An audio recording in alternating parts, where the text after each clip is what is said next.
Aba, hindi na yan bago sa akin. At ang masasabi ko lang di yan ay kuwan. Chismis, fake news, lagi na lang gayon eh. At malimit ko marinig ngayon eh, yun, wala na daw libog. At hindi na rin daw ako masaya sa aking mga kasapay. Anla ay kako na may kuwan. Ulagaan na lang ang maniniwala sa mga padahak na gayaan.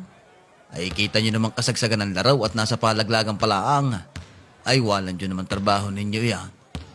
Ay oo nga at malalakas sa mga team na aming makakasagupa.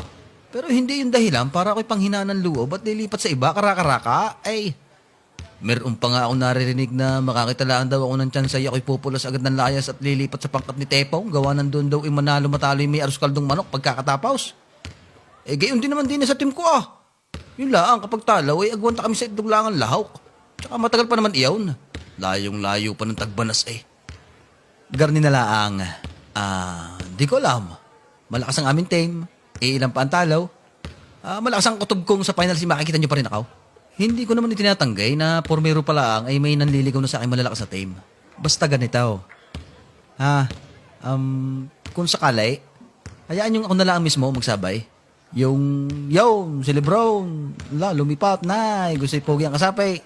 Yung gusto yung may mahusay sa tres, may mahusay sa garne, ay nakakaumay na eh. Yan yung mga padahak na sadyang pampagulo lang at pampasira lang ng kamada.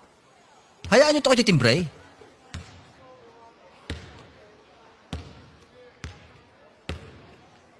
Yang sinaing na tulingan, yan laang ang hindi mo makikitang pinulutan ng isang magiinom. Ay hindi ka naniniwala sa akin? Ay paliliwanagan kita kung bakit. Alam mo, kaya gayaw na garnay. Sasabihin ko sa iyo now, ay bago pa yung malutaw, lilinisan mo, tatanggalan mo ng hasang, yung aasnan, babalutan mo ng saging, isasalansan, tutubigan, isasalang sa abuhan, ay may kalamyas pa yan. At yung iba, para daw masebo ang patays, babaw. Para daw malangis ang sabaw kapag isinabaw mo sa bahaw. Katalo na iyon. Hindi ang pinupulutan. Bakit kamaw? Kasi nga, mapapadali ka ng kain habang ikaw ay bumabarik. Ay saan ka nakatala na nagbabari ka na may bahaw na kaharap? Ay 3-4 na oras bago maluto yan. Hindi tatantanan hanggat hindi gataw pati tinik. At masabi ko rin sa iyo, sadyang iyan ang ista na sa amin ay gahasang-gahasa. Ay isinaing na ipiniritos pa ay. Bago isusuka mo lang kapag ikinalasing at nalula. Aba, ay sa mga magiinom ay kasalanang mortal iyon. Kaya kung ayaw mong mabalita kinabukasan sa buong nayawn, ay huwag mong pupulutanay ng binantayan sa abuhan maghapaw na. Agwanta na lang sa kalamyas kung meron. Gayon iyon, ay